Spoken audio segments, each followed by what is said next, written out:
তিনি ছোটবেলা থেকেই আমাদেরকে আপোষহীন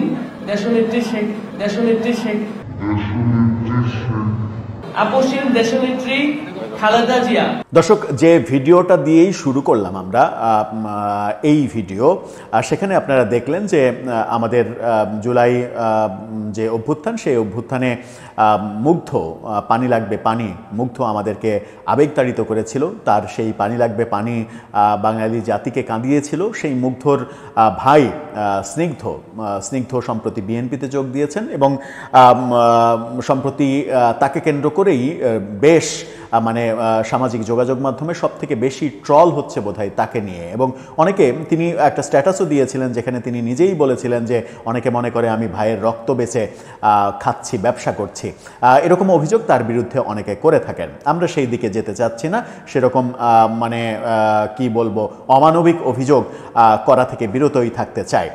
কিন্তু স্নিগ্ধ যখন বেগম খালেদা জিয়ার আপোষহীন নেত্রী বেগম খালেদা জিয়ার কথা বলে যখন মানে তার পরিচয় কিংবা তার প্রেক্ষাপট বলতে যাচ্ছিলেন, তখন মুখ ফসকে শেখ বলে ফেলছিলেন। এবং এটা নিয়েই তো ট্রল যে বেগম খালেদা জিয়ার নামের আগে শেখ বলে ফেললেন কেন। পরবর্তীতে শুধরে নিয়ে তিনি বেগম খালেদা জিয়া বললেন, অর্থাৎ শেখ হাসিনা বলতে গিয়ে তিনি শুধরে নিয়ে হাসিনাটুকু উচ্চারণ না করাটাও এক ধরনের বাঁচা।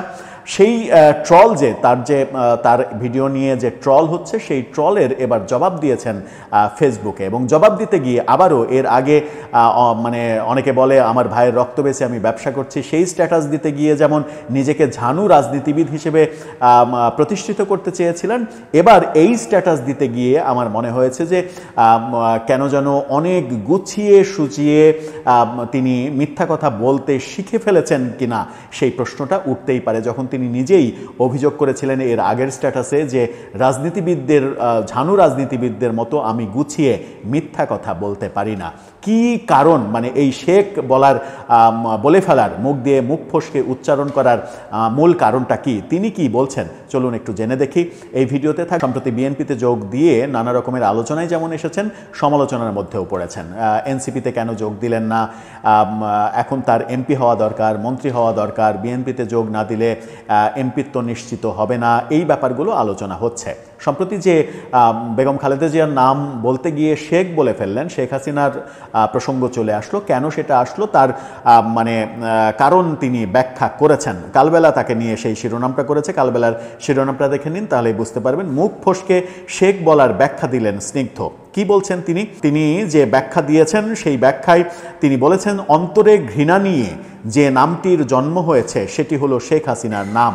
এটা শুধু আমার নয় এবং বরং বাংলাদেশের সকল সাধারণ মানুষের বিগত 16 বছরে অত্যাচারিত হয়েছে এমন সকল পরিবারের।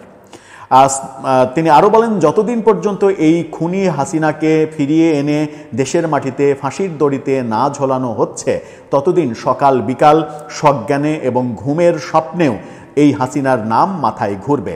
যতবার এই নাম মুখে আসে মনে রাখবেন তা কেবল ঘৃণা থেকেই আসে। অর্থাৎ তার নামটা ঘৃণা থেকে এসেছিল, কিন্তু বলতে যাচ্ছিলেন তিনি বেগম খালেদা জিয়ার নাম। সবশেষে তিনি বলেছেন এই খুনি শেখ হাসিনা যতদিন ফাঁসির দড়িতে না ঝুলছে ততদিন শান্তি নেই। শেখ মুখ দিয়ে বের হবেই যতদিন পর্যন্ত না ফাঁসিতে ঝোলানো হচ্ছে এই স্বৈরাচার শেখ হাসিনাকে। এর আগে গত মঙ্গলবার বিএনপিতে যোগ দেওয়ার পর গণমাধ্যমকে তিনি কেন যোগ দিয়েছিলেন তার কারণ ব্যাখ্যা করেছিলেন। এই যে কারণ ব্যাখ্যা তিনি করলেন যে এটা একটা ঘৃণার নাম, শয়নে স্বপনে জাগরণে সবসময় এই ঘৃণার নামটা উচ্চারণ হবে, মনের মধ্যে আসবে। ঘুমিয়ে থাকলেও ঘুমের ঘরেও শেখ হাসিনা নামটা আসবে। ভালো কথা, যুক্তিটা মেনে নেওয়া গেল।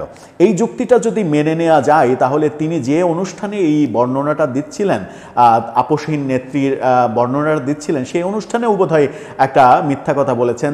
তিনি বলেছেন তার বাবা আপোষহীন নেত্রীর সৈনিক, তিনি বিএনপির কর্মী, তিনি আমাদের ছোটবেলা থেকেই বিএনপি নেত্রী আপোষহীন নেত্রীর ওই আপোষহীনতা আমাদেরকে শিখিয়েছেন, সেই কারণেই আমরা আপোষহীন হয়েছি।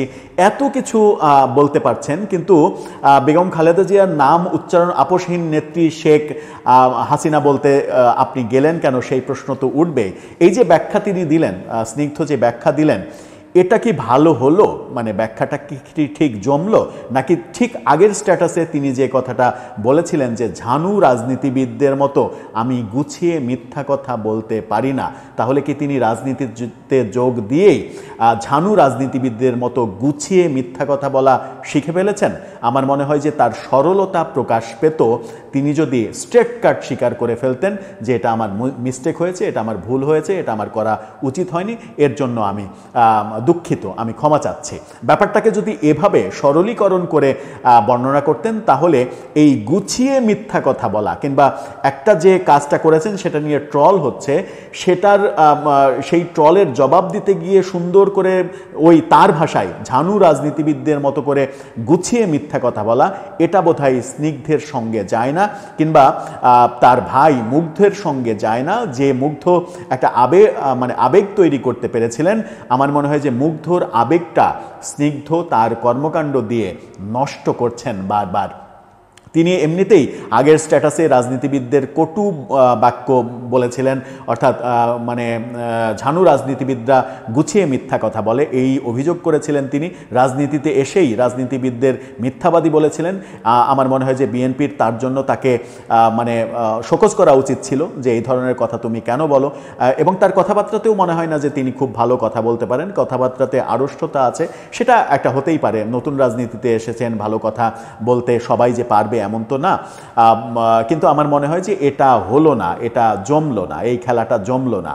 রাজনীতিতে এসেই এরকম গুছিয়ে মিথ্যা কথা বলার প্রবণতা যদি আপনি আবার শুরু করেন, তাহলে ব্যাপারটা জমে না। আমার মনে হয় যে মুগ্ধর ভাই হিসেবে আপনার প্রতি মানুষের যে আবেগ ছিল, সেই আবেগটা খুব সহজ সরলভাবে বলে ফেললেই হতো যে আমার এটা ভুল হয়েছে, এটা করা উচিত হয়নি, এই ব্যাপারে আমি আরও সাবধানী হব। তাহলে আমার মনে হয় যে তার প্রতি ভালোবাসাটা মানুষের বাড়ত।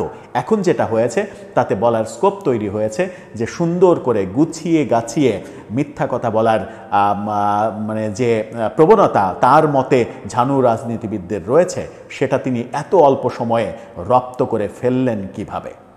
দর্শক, আপনার মতামত জানিয়ে এই ব্যাপারে লিখতে পারেন।